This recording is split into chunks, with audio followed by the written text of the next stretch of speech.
Hello, and welcome back to the Hilariously Unemployed. I'm your host and favorite opportunity seeker, Dana Duckworth, aka the Big Speaker.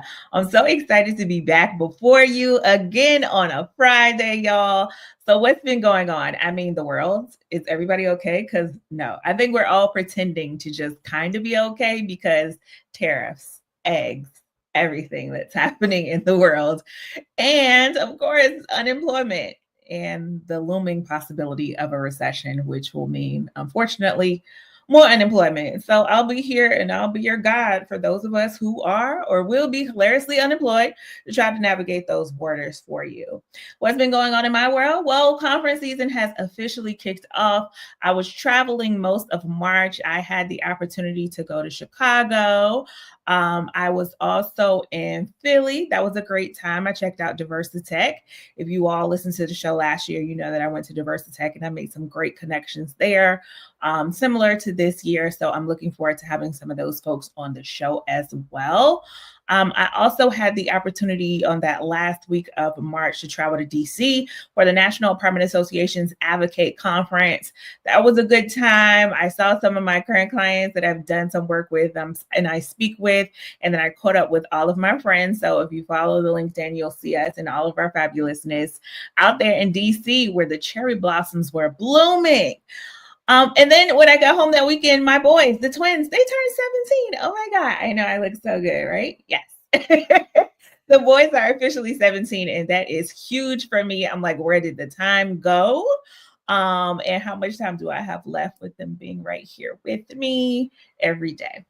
But enough of that. I'm so excited to be back and have another career conversation, y'all. You know, there's no shortage of these stories that I could tell. Literally, every time I feel like I'm not going to be able to get more guests, you know, the world just has this crazy way of, finding unemployment stories and those who have challenges or who've had pivots in their career or have something to offer to the amazing audience, which is you. So today I would like to welcome to the show Natasha Tucker, and she is the CEO and founder of Mock Show Marketing. Natasha, say hello to the hilarious.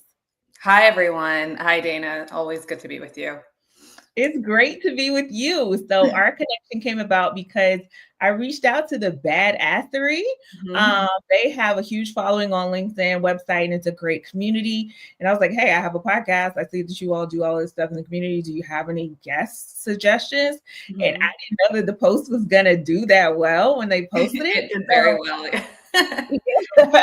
I was very excited, and you took the step and filled out the form, and here we are today. So I'm so excited to welcome you to the show. Thank you. I'm great. I'm excited to be here. Okay, so first things first, this is how we kick it off with each and every one of our guests. Have you ever been hilariously unemployed? I would say I'm hilariously unemployed right now. I really see starting and running your own business as feeling like you're consistently unemployed in like a hilarious way. I've obviously gone through more traditional forms of unemployment, which I know we'll get into, but I kind of see where I'm at right now as kind of feeling, because every day is so different. Some days I wake up and it's very like booked and busy. Other days I'm like, okay, I have the space to be bored and therefore creative, but it can feel kind of like, oh wait, am I doing this? Right. So many peaks and valleys in entrepreneurship. So it's Wednesday, right? This week so far, I have been a consultant. I've been a coach. I've been a presentation designer, a program manager, a podcast producer, a podcast host. And I think that's all. It's Wednesday. So it's so much. It's really like feast or famine. So this week I'm doing all of those things and it's crazy, right? Yeah. And then next week I'm looking at my calendar and I'm like, we could probably be doing some more. Some of these days. Like exactly. So entrepreneurship definitely feels like a cycle. It kind of feels like, so I have a background in sales too. It feels like sales because you're constantly all the time hustle. You're just hustling, right? You're constantly hustling, constantly on the and constantly trying to figure out how to grow and scale what it is that Mhm, you are mhm, doing. mhm. And there are some of those times where it's like, oh, my book of business is short this month and I need to be hunting. But Yes. it is a definite cycle that can sometimes feel like, do I have a job or do I have all the jobs? Yeah. Sometimes when it's really busy, it's like, wait a second, this Mhm. is there's I can barely find time for myself, but that's when I sit down, I'm like grateful for all of the busy or being Yeah, that book, right? yeah, So yeah. So this week I have all of the jobs. Next week I'll have none of them. So if you need me to do anything for you next week, let me know. All right, so let's start from the beginning. What was your Yes. very first job where you got your very first paycheck?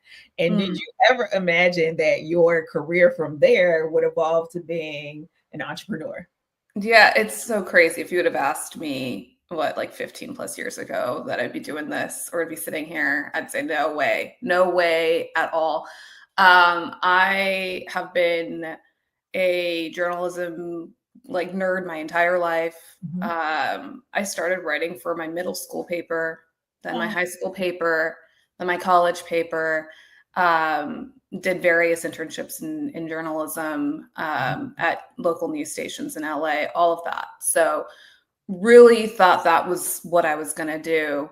I graduated at a time where journalism was not a very secure field. it was not It was transitioning or figuring it out the whole like digital journalism space. So suddenly it's like if you want to go in journalism, you need to know how to code and stuff. And I did not know how to code. And so that's what got me really interested in the tech space. So I started looking at the tech space and I ended up right. And this was like around the time the iPhone was also becoming very much a thing. So I was okay. really interested in the way people were consuming tech suddenly with Mhm. having so much in their pockets, right? And apps were a big thing, the app marketplace. And so I started writing for tech blogs Mhm. just to keep my clips fresh as I was looking for that next journalism job or contemplating going into my master's. So while I was doing that, one of the blogs I was writing for, the woman who started it, she said, "You can write for my blog all you want, but what do you want to come work for the startup I'm at?" And she was at a gaming startup in Silicon Valley. Okay. And through a conversation with a friend, he had told me, Natasha, Silicon Valley has so many quants, but they need more poets. So you Mhm. would do so well there.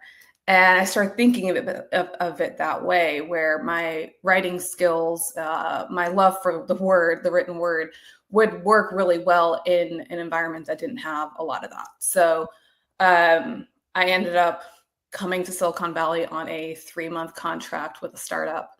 Did not know where it would end or what would happen or if they would renew. I mean, I had confidence in my ability, but something deep in my gut, and I've always trusted my gut instinct, was like, you have to do this. Like, even if it ends 3 months from now, that's okay. You have to take the leap. You've just graduated. The job market is absolutely like shit right now. So just go and see what happens. If anything, 3 months, you'll learn something, right? I was 22 at the time, so it's not like I really felt like I had much to lose. Right. Okay. Okay. I was going to ask because moving for a 3-month contract seems a little overzealous in our adult years. No, now I would not. Now I would not. But at 22, I felt like I could. And if everything just kind of evaporated, I could come home and restart. So I Yeah. signed a 3-month contract on my apartment. I literally was like preparing to just be there for 3 months. Really? Okay. Mhm. So you get out of school, Yeah. degree in journalism, thinking you're going to take on the world, right? Mhm. You wanted to write. So you wanted to be a writer, a journalist. Writer, and I wanted to be a news anchor. I personally Okay. did not see any representation, South Asian representation. Now there is some, which is really great to see. I did not see it, and I did not think that I was setting myself up for a very promising career. So you I wanted to be a news anchor. I can Yes. totally see that, honestly. Um, and the world was like, no, it's not your time. I'm so sorry. I thought that I would get passed up for like people who perhaps I thought they were looking for belonged on TV versus, you know, the way I looked. So I always kept that in the back of my mind. I went on like auditions and casting calls as well to see like if I could get into like networks, and they never resulted in anything for me. And I think that I took all of that experience and thought, am I setting myself up for something that I won't, that, you know, I'll be like 40 or 50 before I feel like I've made it. And in retrospect, it's like nothing, but when you're 22, you're like, oh my God, that's so long. That's so long. So I thought, okay, well, let me look at this tech space, right? And that's kind of how I went in that direction. I don't regret it at all. I started as a community manager at that gaming company. Okay, so let's talk about that. That was what your was for the 3 months. Explain to myself and the audience what a community manager is. So at the time, you know, Facebook, Twitter, or X, formerly known as Twitter, they were spaces or community spaces that companies were like, oh, now we need to maintain these things. So they were hiring entry-level kind of fresh college grads who were familiar with these kind of websites and these networks to manage them. And so as a journalism student, someone who knew how to write, I became a really good candidate for something like that. So I came in, I set up and managed their Facebook, their Twitter, their overall gaming community, like all their forums and discussion boards and things like that. And then I also ended up doing marketing analytics for them. Okay. So that's a little bit, you know, kind of in your field, but not in your field. What you said about being like a poet. So kind of telling the story in that way. How did you miss the idea of being a news anchor and having a career in like journalism in the style that you envisioned it in? You know what? I will always miss it a little bit. I still think about it, truly. But I also think that had I not taken the leaps that I've taken, I wouldn't see the gaps that I'm seeing now. And I think that that unique perspective is what keeps me really excited. So yeah, I think that, you know, we all have like our dreams. And so we'll always think like, what if I were that journalist or a basketball player or like whatever it was that, you know, you have like dreams of being. But I'm still like really grateful and I know I'm right where I need to be. Well, I mean, I feel like you could still be a journalist. Everybody's got a and you could jump right on a podcast or a TikTok and tell them. I mean, now is a great time to do so. Yes. And that's exactly it, right? Journalism has evolved. And so that's what I'm saying. Like, I'm right where I need to be. I can still have those conversations. I can still write a book. I can still host a podcast. I can still do all of those things. And what Moksha has given me the ability to do is take all of the collective experience that I've, you know, that I have over the last, like, over a decade and package it up into something that feels authentic and true and passionate to me.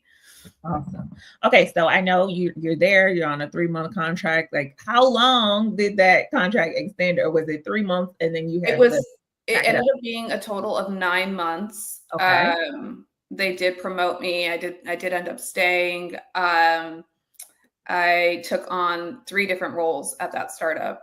Community manager, marketing analyst, and then EA for a short time while the EA was on maternity leave. And learned a lot about everything that was going on there, which was great. And then I, through my network, and because I was looking for another job, I was able to secure a job at a big tech corporate, like Big 10 corporate company. And so I went ahead and took the leap after 9 months. And wait, because I want you to tell the story of, one, how you became the EA. And like, we're talking Silicon Valley at the time where Silicon Valley was Silicon Valley, and Mhm. you're a woman. Yeah. You're a Yeah. woman of color. Yes. So, um, what was that experience like? Let's not skip over that. And then how Yeah. does one become an EA when they're already a community director and also doing marketing analytics? That doesn't seem to align. Right. It really doesn't. I when the EA went on maternity leave, I saw many candidates walk in Mhm, um, to be interviewed for that replacement, and they all walked out. And I thought, huh, why is it so tough for them to find someone? mhm, And I remember I was having a conversation with my mom actually, and she said, Natasha, I think they're going to ask you. And I was like, that mhm. doesn't make any sense. I've already got enough on my plate. That doesn't. And they did ask me. I think, I mean, this is going back like 2009, right? But being a young female in a startup, Mhm, I think that I was immediately looked upon as like, oh, can be the EA kind of thing. So mhm, um, I only did it for about a month before I ended up jumping ship and going to big corporate. okay. Um, and so they were like very sad to have lost me when I So you were had doing a that lot of jobs, of conversation. course. And I'm leaving. Now I'm leaving, and they're like, wait, but they also knew that they couldn't pay me anything to keep me. Like I was leaving. Looking back, I learned so much even in that month being an EA to a founder and CEO. You actually learn so much. And Mhm. so at the end of the day, I'm really thankful and grateful for the experience. Okay, so how do we then end up in a big tech company? We're there, we're doing all of our jobs, we're not getting paid for all of our jobs. We're working in the field where it's like, okay, girl, like assist us. Yeah. And then you go into a big tech company. Like, Yeah. how does it happen for you?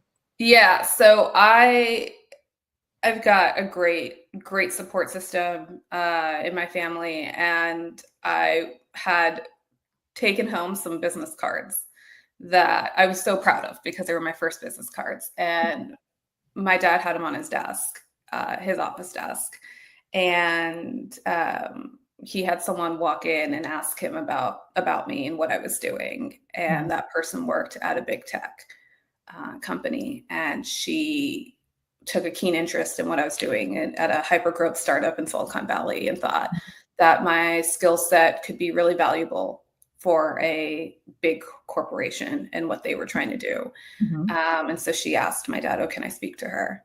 And he was like, "Yeah, go for it." And she did, and that was that. Oh, shout out to your pops for having those business cards on that desk. Like, and also, like, it reminds me of when I got my first business cards. It's such a proud moment to me. It is. Oh, I was so excited, so excited. I still have them. I still have them because they will always be my first business card. So. Oh, I don't have mine, but that I remember that experience of them getting shipped to the office and then unveiling them in the box and taking a picture. I think at that time, posting it on Yeah, Facebook, like, I love this show. yeah. That means a lot. And now, as an entrepreneur, I can never even remember my business cards. I'm always just like, oh, here's the digital one. Yeah, now I was at an event last night. I was like, "Here's my QR code, just scan." Yeah. Gone are the days of the paper business Yeah. card for a lot of us. I mean, there are some people that still have it. I have them. I Mhm. just never have them on me. Yeah, So yeah. we're all moving into that digital way. All right. So you're Mhm, at this big tech company. What mhm. what are you doing there? What's your role? Yeah, so they brought me into sales, and I will say that I was I did sit with it for a while before I took the job, right? Mhm, Like once I was offered that role, I thought, wait, am I saying goodbye to all things writing and all things journalism and like all of that, right? mhm, Um, but again, my parents had a very interesting and very sound advice where they said sales is a skill that you will carry with you your entire life. This is true. And there is no better place to learn that than here. So even if you're there for a year, 2 Mhm, years, I don't mhm. care, just go do it and then see where it takes you kind of thing.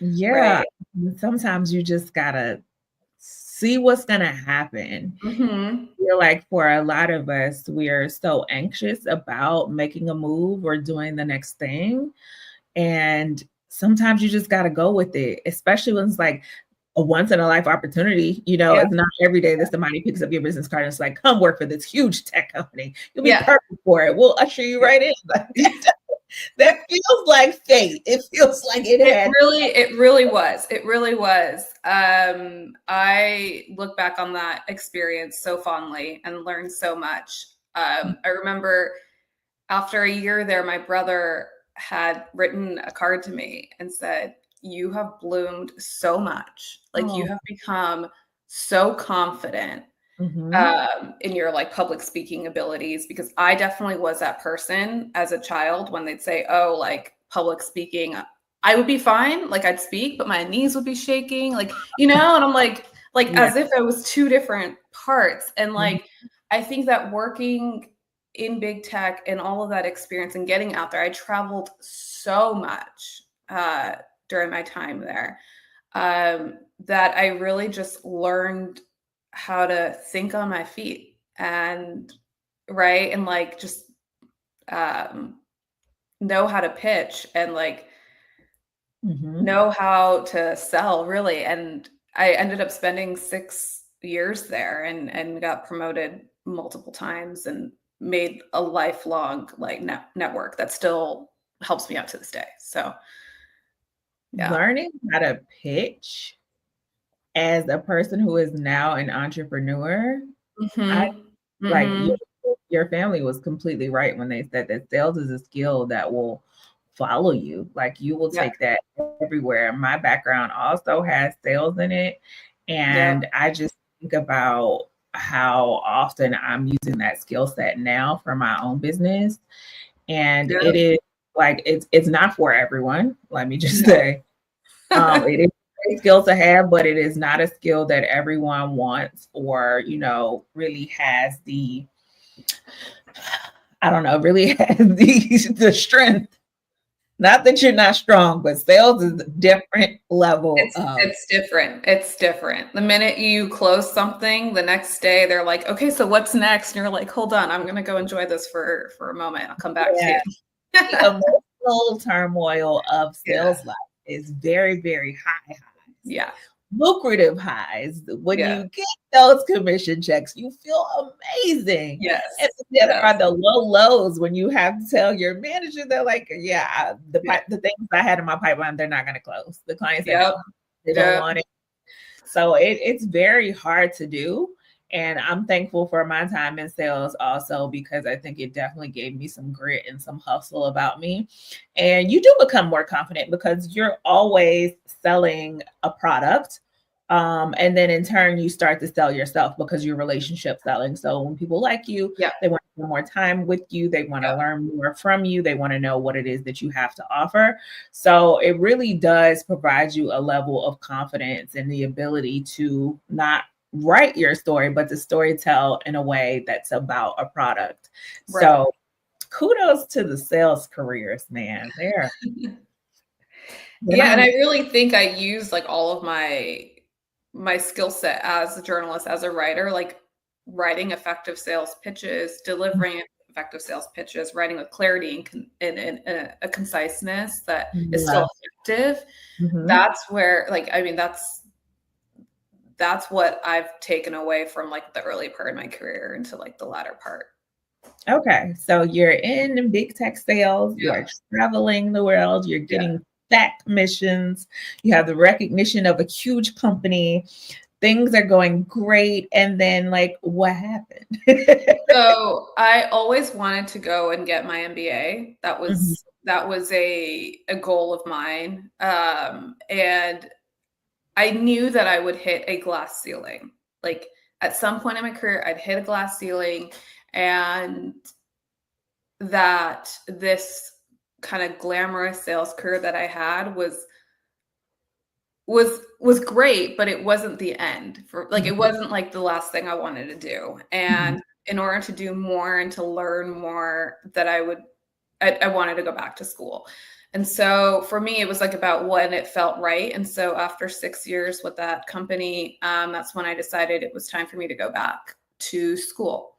And so I kind of hunkered down, kind of went into my little hole, studied for the GMAT, applied to school.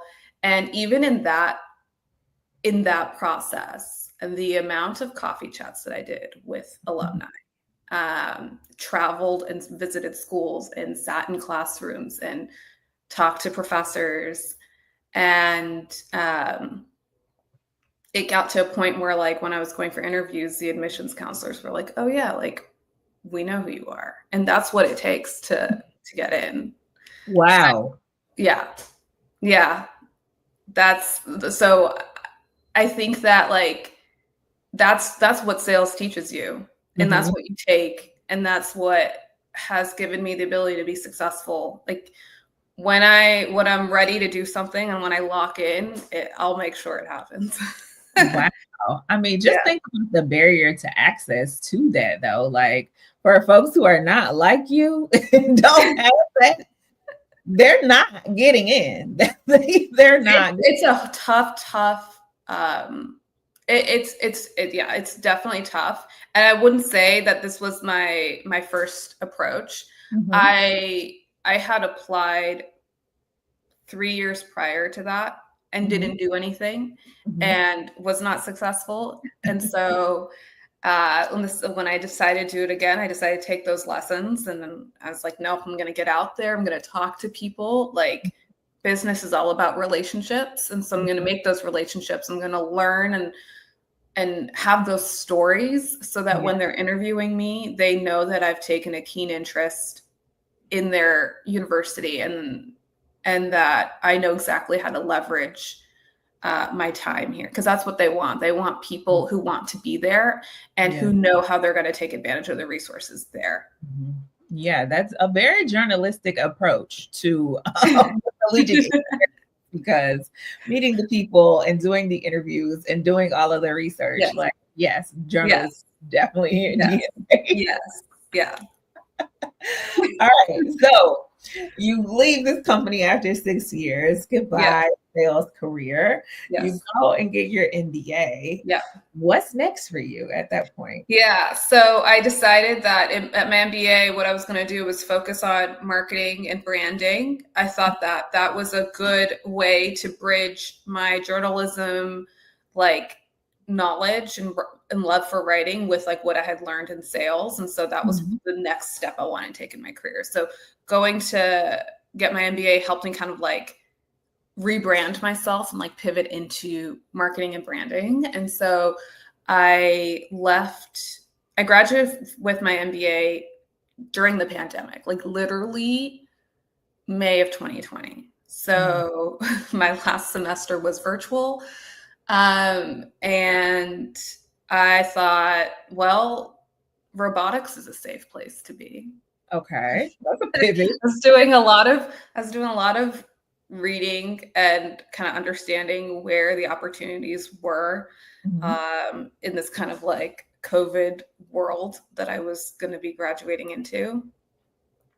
And I had a friend actually from my time with big tech who was working at a robotics company.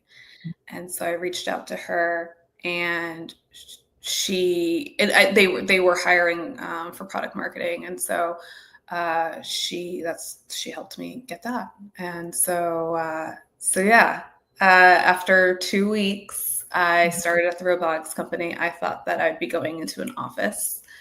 I thought that after a couple of weeks, I'd go into an office, I'd be meeting people, it'd be great. That did not happen, as we all know. I ended up staying remote the entire time, had a really great time leading product marketing for that company. Unfortunately, with COVID hardships, robotics was not as safe as I thought it would be, at least there.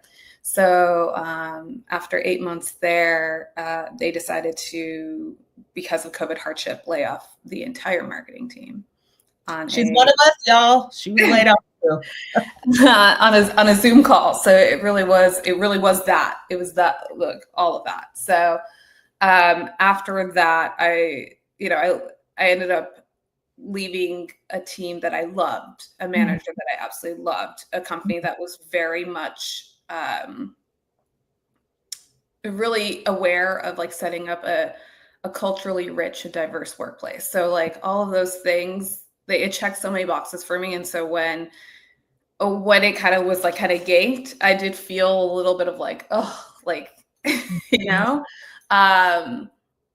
but we're talking about December 2020. So we're still like kind of like in COVID. And so the world was still kind of weird. And I kind of thought, okay, well, does this mean that is this a sign that I need to take the leap into entrepreneurship, which is something that was kind of percolating in the back of my mind. But I think COVID was kind of messing with it, where I was like, I need some stability. I can't take the leap quite yet.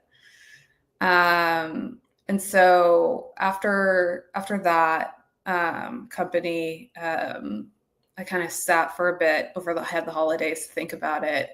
And I still had my apartment in San Francisco, not cheap. So, while I was at home, I still had, I was still under bound to this apartment in San Francisco. So I thought, no, what's cozy and what feels comfortable is just to kind of just come back home, but I'm going to stay in like the uncomfortable, and I'm going to like figure this out. So I decided I was going to get another job, but I made a promise to myself that it would be the last one that I got. And so after. Wait a minute. Before we get to the next job, yes, I want to go back and just take a pause on the role that your network and people played in you getting to each. Oh, 100%. 100%. Yes. Man, that's huge that, you got a call from a friend about a gaming company, and then your dad has your business cards and somebody that he's associated with is like, come and work in this big tech space. And then you're like, oh, pandemics, I need something stable. What's up with robotics? My friend is at a robotics company that I work with in sales. So just speak to how people have impacted your journey. Yeah, people definitely have. I think, well, the very first job at the gaming company, that was just by chance. That was just me like getting myself out there and someone noticing. So there's that. There's a little bit of putting yourself out there and someone will take notice. There's no substitute for hard work kind of thing. But after that, I will say it was my network. It's crazy to me when I think about it, but yes, it was like, I've got, really savvy parents who like understand and are like my champions through and through, even when I'm not there. And I think that that's what led to my big tech opportunity. And then even like just credit to that person for recognizing and understanding that what I was doing at a, 15-person, 20-person gaming startup would translate for a big tech company. Like, at the end of the day, she was a female executive, and women need to champion other women 100%. I was at an event last night, and this female founder was telling me that in her experience, raising money is no different from like her husband trying to raise money. They both had startups, but that he has more of a network that he can lean to, like of people who have raised money before, where she's like, my friends, like less of them have done that. So there's just like not as much of a network. And so I think that it really does come down to people like lifting you up in your network and you being that for other people too. Yeah. Okay. And I cannot let you get off without telling us the details of the layoff. Like, it was on a Zoom call. What was going on? Who was there? How many people? What did it feel? I think it was about 6. It was a small team. So it was about 6 of us. And the GM just came on And within the first 5 minutes was like, oh yeah, like, as of like today, you guys are no longer employed, and then just like got off. It was like very like, what? I think we all kind of felt like slighted a bit, because like we felt like, okay, well, this didn't happen overnight, but why are we the last to know, kind of thing. I had been working on like a huge project that I had just pushed out, and had been named Employee of the Month the month prior. I'd been like presenting on global calls. Like there was no indication, like zero indication for any of us, because we were all truly killing it. We loved working together. And so, yeah, in that respect, it was kind of weird. But like I said, like, it was a blessing in disguise in retrospect. From Employee of the Month to not employed at all. Wow. Yeah, so that's the thing. It's like, I think that what that taught me is that you're never safe. You're never safe. And that's what really was like, okay, that's why I was like, okay, this is the last job I'm going to take, because I don't feel quite ready yet. But when you are self-employed, at least you are in control. Yeah, it's a tough lesson that so many of us have had to learn, and that we're seeing in real time with all of these cuts to jobs and the federal job market and everything that's happening there. People felt like government work was so secure. Yeah. I got a good government job. Like, and it's the reality of like, hey, you are not safe either. Really, there's an industry that is safe. Everybody kind of takes a hit. We think about the industries that are really necessary. Like you think about like hospitality, of course, and your healthcare workers. And to a point, yes, those are industries that are not going to be impacted as hard as some others, but there are impacts there as well, where people are having to work more hours because they did cut some roles, or the shifts are staggered. So maybe you don't have as many people on a team at a time. Contracts are ending. There's so many things that can happen in any industry to change the trajectory of your career. So I had a guest, Matthew, who says always be applying, no matter how secure you feel in that job. And it's not necessarily to say that you need to be submitting applications every day, but you need to know what's out there for you and what could possibly be your next step if that does happen to you. So thank you so much for sharing that story. And I think it just, every time we hear another layoff story, it just resonates more and more with the audience that like, hey, it is not safe out here. And as hard as it is, I say this entrepreneur shit is ghetto. As hard as it is to do it. Yes. Anytime I feel like I'm like, oh, am I doing the right thing? Like, I don't know if you feel like, but there are some days I wake, I'm like tempted to go back into Big Corp. Oh my God. The whole first quarter of the year, I was like, I gotta get a job. Like I gotta get a job, telling my friends. And then just over this weekend, I signed my largest contract to date with the client. Right. And I was like, guess I can hold off on not getting a job. Still I'm feeling like I'm still not safe. Exactly. So every time I'm like, no, wait, it's okay. Like where you're at is where you need to be. Like you don't know what's around the corner, and you just have to keep hustling, Literally. Okay, so you get laid off from that role, and then you decide like this is gonna be the last job that I take ever. What was the job that you took that was I headed up a product marketing team at an AI startup. Okay. And what did we learn there? Because AI is everywhere now. So what time was this? Was this like before everybody was like AI? Yeah, it was. And so that really gave me kind of like a knowledge of what was coming. Now that I look back, I'm like, oh, I did this so many years ago. But what I learned there, truthfully, is that I do know what I'm talking about. Like that was my biggest lesson there, was like going in. The reason I took that job was like, oh, I'm almost there. but Mhm. maybe I'm not there yet. But Mhm. then pretty quickly, I was like, wait a second. No, this is all just imposter syndrome. I know what I'm doing. I know what I'm talking about. I'm confident in my skill set. And now I'm at a point where I can recognize the patterns in my role and my job and like what I do so that I can actually replicate this outside of this environment. And so I had to do that. I had to take that one last job to give myself the ability to recognize and be confident in the decision of then leaving. Oh, that's a powerful message.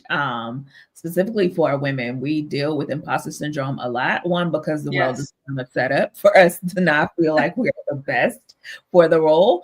When you look at the statistics of how often females will apply for roles where they don't meet 100% of the criteria, it's staggering compared to our male counterparts. So I love hearing that, like, I had to take that role because it showed me I do know what I'm doing. Yeah. And that is such an important feeling as an entrepreneur. For me as a speaker, when I first started, I was like, okay, yeah, I can speak. I'm doing this. And then every time I would be applying, or I'm like, I'm not going to get this. Ain't nobody going to pay me to be doing this. And then there are even moments now where I'm like, nah, it's not going. I'm like, I'm good, but am I good? I'm not Yeah. good. And then the second I get on the stage to speak, I'm like, oh, I'm good. Yeah. Yeah. I'm No, and really good. that's exactly we need to do. It's funny how often like when we step into where we're meant to be, we're like, oh yeah, right. This is what it feels like. Yeah. I'm good. Never mind. It's the same way I feel about cutting on the podcast. I'm like, okay, Yeah. before I'm like, oh, I don't know what we're gonna talk about, how it's gonna go. Oh, like I did all my research, I have everything together, and then as soon as I can record, it's like, Yeah. Yeah. Yeah. so that's an important lesson, y'all. Like, you know what you are doing. You are quite capable of it. And that is why you have the job, have the role, or have the people invested in your career. Yeah. So don't talk yourself out of a good thing. So, But negotiate. I will say that that role that I took to mm, this day, like I was able to talk to coworkers at that role at that company, and I found out that I had negotiated one of the higher packages. okay, Natasha. So that being said, I've been told like, what is it like you can't be greedy, but you have to ask for what you are worth and what you deserve. Mhm. And so, Mhm. um, don't be afraid. And if they say no, then you just weren't meant to be there anyways. Yeah, like, yeah. You need to be writing about that, Natasha. You need to be writing about negotiations because it's hard to do. It's hard to do. It's something that I often fear. Even when I first started speaking, I would have my rates be low, and then you have the moments like, no, I'm good. I'm bringing huge Yeah. value. Like, pay me Yeah. what I'm worth every time I come and Yes. see you. Yeah, Yes. so that is huge to know that you are going to be a resource to whatever company that you're joining, and their job is not to try to pay you the max. Their job is to save money and cut costs and keep everything the way it's supposed to be as far as their Yes. operating expenses. Yes. So it's on you to ask the question. And if the worst thing they say is no, it's not too bad of a day for you. Right. Um, it means you weren't meant to be there. Okay, so how do we exit this role and then get into our final form? Transform. Yeah. So I decided to make the leap when I was quite literally bored. I will say, like, I was just like, I'm not learning anything new. It's time for me to go learn new stuff. And so I left that company, and then and I'd already kind of started vision boarding what I wanted Moksha to be. Mhm. Uh, and so I went in with like what I know, which was like product marketing, Mhm. B2B marketing, and I put myself out there like that. I secured my first client within 30 days, which was crazy. Again, that was through my network. Mhm. A friend recommended me to a company, and that's how that happened. Um, and then through that company, I landed a second client, and then a third through an old boss of mine. So that was like my first year. I was like, oh, okay, well, here we go. Yeah. and and then I learned like what was like the kind of company I wanted to go after and what was actually like working for me. So I didn't say no to anything out the gate. And then I kind of right sized as I went along. And now 3 years later, I'm going through another sort of evolution as I'm seeing the way like AI is influencing marketing. I truly believe that writing as a craft and good writing and emotional storytelling is what's going to continue to be a competitive advantage for brands and companies. And so I'm looking at like my strength as a storyteller and my strength as a writer, and looking to bring more people like that on and create this like kind of this creative collective of visual artists and writers for brands and for tech companies. I love that. So you're doing the work that you originally set out to do. You're doing it for yourself, and you're doing it in a way that you can be very, very proud of, because you wanted to be a storyteller that connected emotionally with an audience. Yes. You did it. You got there. So it was a whole circle, but it's like, that's the thing. It's like all these experiences have kind of set me up and given me this unique perspective of how I can now like execute on it. And I really do like bring a journalist mindset to like how I research and how I like write.